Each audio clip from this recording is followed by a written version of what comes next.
தேவனுக்கே மகிமை உண்டாகட்டும். ஆண்டவராய் இயேசு கிறிஸ்துவின் நாமத்தினால் உங்கள் யாவருக்கும் என் அன்பின் வாழ்த்துக்கள்.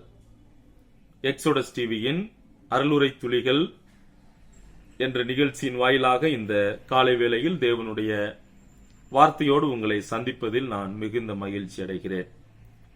இன்றைய காலை தியானத்திற்காக அப்போஸ்தலனாகிய பவுல் கொரிந்தியருக்கு எழுதின முதலாவது நிருபத்தில் அந்த விசுவாசிகளுக்கிடையே காணப்பட்ட சில சீர்கேடான விஷயங்கள் என்ன என்பதை நாம் அறிந்து நாம் அவற்றை நடைமுறைப்படுத்தாமல் அதிலிருந்து திருந்தி வாழ்வதற்கான அறிவுரைகள் என்ன என்பதை நாம் சிந்திக்கலாம்.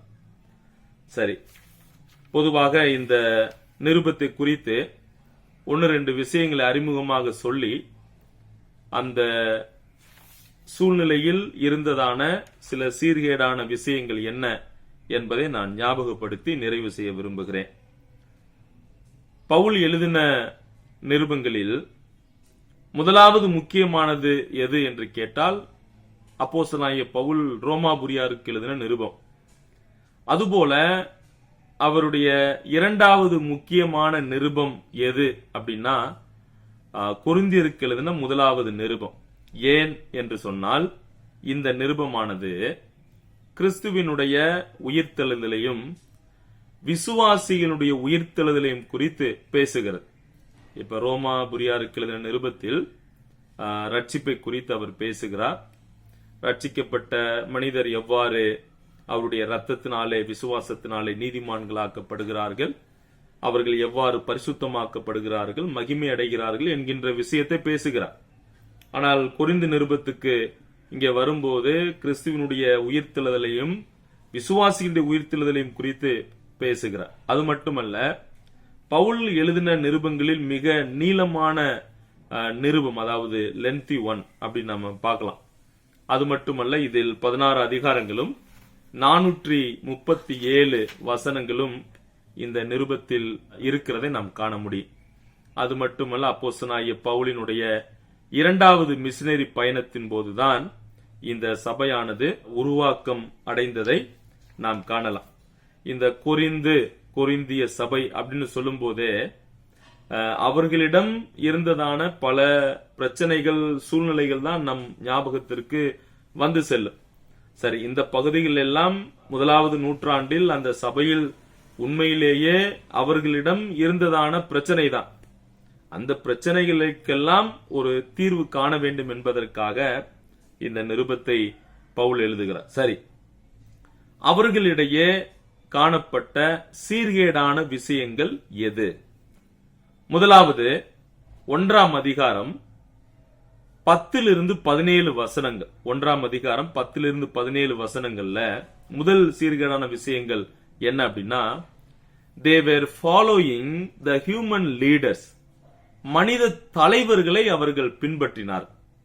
இப்ப உதாரணமா சிலர் நாங்கள் பவுலை சார்ந்தவன் அப்படின்னு சொன்னாங்க, சிலர் அப்பல்லோவை சார்ந்தவன் அப்படின்னு சொன்னாங்க, சிலர் கேபாவை சார்ந்தவர்கள், கிறிஸ்துவை சார்ந்தவர்கள், பேதுருவை சார்ந்தவர்கள் என்றெல்லாம் சொன்னார். சோ அது சீர்கேடான விஷயங்களில் ஒன்றாக இருக்கிறது. ஏனென்றால் நாம் யாரை பின்பற்ற வேண்டும் என்ற கேள்விக்கு வேதமே நமக்கு பதில் அளிக்கிறது. நாம் இயேசு கிறிஸ்துவையே நாம் பின்பற்ற வேண்டும். ஆனால் அவர்கள் மனித தலைவர்களை நம்பி மனித தலைவர்களை அவர்கள் பின்பற்றினார். இரண்டாவது சீர்கேடான விஷயம் 1ஆம் அதிகாரம் 18 2ஆம் அதிகாரம் 13ஆம் வசனம்.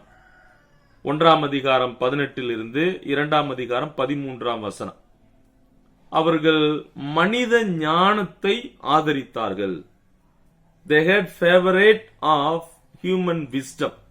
மனித ஞானத்தை ஆதரித்தார்கள். அதாவது பூமிக்குரிய, தேவனால் சொல்லப்படாத, தேவனுக்கு பிரியமில்லாத, மனிதனால் தோன்றப்பட்ட ஞானத்தை அவர்கள் ஆதரித்தார்கள். அதாவது தேவ ஞானத்தை காட்டிலும் மனித ஞானத்தை புகழ்ந்து பேசினார்கள்.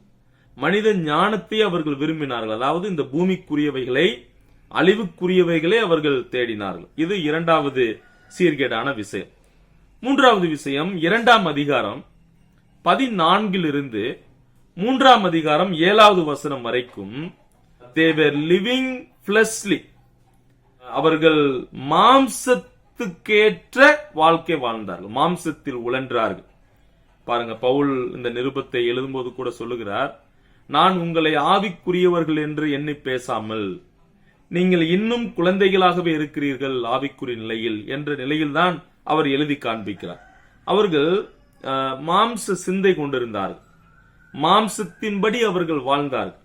அதாவது மாம்சம் என்ன சொல்லுகிறதோ அதையே அவர்கள் செய்தார்கள். அந்த பகுதியில பவுல் 3 வித மனிதர்களை பேசுகிறார். முதலாவது ஜென்ம சுவாவமான மனுஷன், இவன் ரட்சிக்கப்படாதவர். இரண்டாவது ஆவிக்குரியவர் ஸ்பிரிச்சுவல் மேன், இவங்க எல்லா விஷயங்களையும் நிதானிப்பார்கள், அறிந்து கொள்ளுவார்கள்.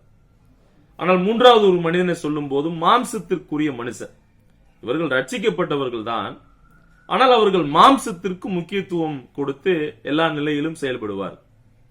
நான்காவது அவர்களுக்குள் இருந்த சீர்கேடான விஷயம் 3ஆம் அதிகாரம் 8 23 வரை உள்ள வசனங்கள். 3ஆம் அதிகாரம் 8 23 வசனங்கள். They were forgetting the future judgment, எதிர்கால நியாய தீர்ப்பை மறந்தார்கள். அதாவது எதிர்காலத்தில் அவர்களுக்கு என்ன சம்பவிக்க போகின்றது என்பதை அவர்கள் மறந்து வாழ்ந்தார்கள். அந்த பகுதியில் நிறைய உதாரணங்களை பவுல் சொல்லுகிறார். நாம் நமது ஊழியம் அல்லது ஆண்டவருக்கு நேராக நாம் செய்யக்கூடிய காரியம் எப்படிப்பட்டதாக இருக்கிறதோ அதற்கேற்ற பிரதிபலனை நாம் எதிர்காலத்தில் நாம் பெற்றுக் கொள்கிறோம். ஆனால் இவர்கள் அதை மறந்து தங்கள் இஷ்டத்தின்படி வாழ்ந்தார்கள். 5வது விஷயம் 4ஆம் அதிகாரம் 1-21 வசனங்களில் அவர்களுக்குள்ளே இருமாப்பு இருந்தது. அதை நம்ம புரிந்து கொள்வதற்கு அப்படி சொல்லலாம். they were very proud, அவர்கள் ரொம்ப பெருமையானவர்களா, இருதயத்தில் மேட்டிமை இருந்தது, இருமாப்பு இருந்தது. அதாவது எல்லாம் அவர்களுக்கு தான் தெரியும் என்கின்றதான ஒரு மனப்பாங்கு அவர்களுக்கு இருந்தது. அடுத்த 6வது அவர்களுக்குள் இருந்த சீர்கேடு 5ஆம் அதிகாரம் 1-13 வசனத்தில் they did not live morally, அவர்கள் ஒழுக்க நிலையில சரியா வாழல். சோ ஒழுக்கத்தில் தவறினார்கள். அந்த ஒழுக்கத்தில் தவறினார்கள் என்கின்ற அந்த வார்த்தையை நாம் 5ஆம் அதிகாரத்தில் விளக்கும் போது விபச்சாரத்தில் அவர்கள் ஈடுபடுகிறதை அங்கே நாம் பார்க்கிறோம். ஓகே, இதுதான் இந்த கொரிந்து பட்டணத்தில் அல்லது விசுவாசிகளுக்கிடையே இருந்ததான சீர்கேடான விஷயங்களாக பார்க்கப்படுகிறது. சரி, ஒன்று, அவர்கள் மனித தலைவர்களை பின்பற்றினார்கள். இரண்டாவது, மனித ஞானத்தை முக்கியத்துவப்படுத்தினார்கள், ஆதரித்தார்கள். அடுத்து மாம்சத்தில் அவர்கள் உழன்றார்கள், மாம்சத்திற்கேற்ற வாழ்க்கை வாழ்ந்தார்கள். எதிர்காலத்தில் என்ன நடக்கப் போகிறது என்பதை மறந்து அவர்கள் வாழ்ந்தார்கள். அவர்களிடம் பெருமை அல்லது இருமாப்பு இருந்தது. அவங்க ஒழுக்கமா வாழல, ஒழுக்கத்தில் தவறினார்கள். சரி, இந்த காலை வேளையில் அந்த பட்டணத்தில் வாழ்ந்த விசுவாசிகளை குறித்து அறிந்து கொள்ளுகின்ற நீங்களும் நானும் சரி செய்ய வேண்டிய பல விஷயங்கள் இன்றைக்கும் நம்மிடத்தில் இருக்கத்தான் செய்கிறது. இந்த விஷயங்கள் அவர்களுக்கு மட்டும் அல்ல, இதை வேதத்தை படிக்கிற உங்களுக்கும் எனக்கும் அந்த விஷயங்கள் நாம் அப்படி செய்யக்கூடாது என்பதற்காக எச்சரிப்பிற்காக கொடுக்கப்பட்டது. அப்ப இந்த விஷயங்களை கற்றுக்கொள்ளுகிற நாம் எப்படிப்பட்டவர்களாக இருக்க வேண்டும்? நமக்கு இதிலே பதில் கிடைக்கிறது. ஒன்று, we should not follow the human leaders, மனித தலைவர்களை நாம் பின்பற்றக்கூடாது. இரண்டாவது, மனித ஞானத்தை நாம் ஆதரிக்க கூடாது. அதாவது பூமிக்குரிய ஞானத்தை நாம் தேடக்கூடாது. நாம் பரலோக ஞானத்தை தேட வேண்டியவர்களாக இருக்கிறோம். மூன்றாவது, மாம்ச வாழ்க்கையில் நாம் உளரக்கூடாது, அதாவது உழன்று விடக்கூடாது. மாம்சம் சொல்லுகிறபடி மாம்சத்திற்கேற்ற விஷயங்களை நாம் செய்யவோ சிந்திக்கவோ கூடாது. நான்காவது, நாம் என்ன செய்கின்றோமோ அதற்கான பிரதிபலனை நாம் அவரிடத்தில் எதிர்காலத்தில் பெற்றுக்கொள்ளப் போகிறோம். என்னுடைய விஷயங்கள் எல்லாம் ஒரு நாளில் வெளிப்பட போகிறது என்பதை உணர்ந்து நாம் வாழ வேண்டும்.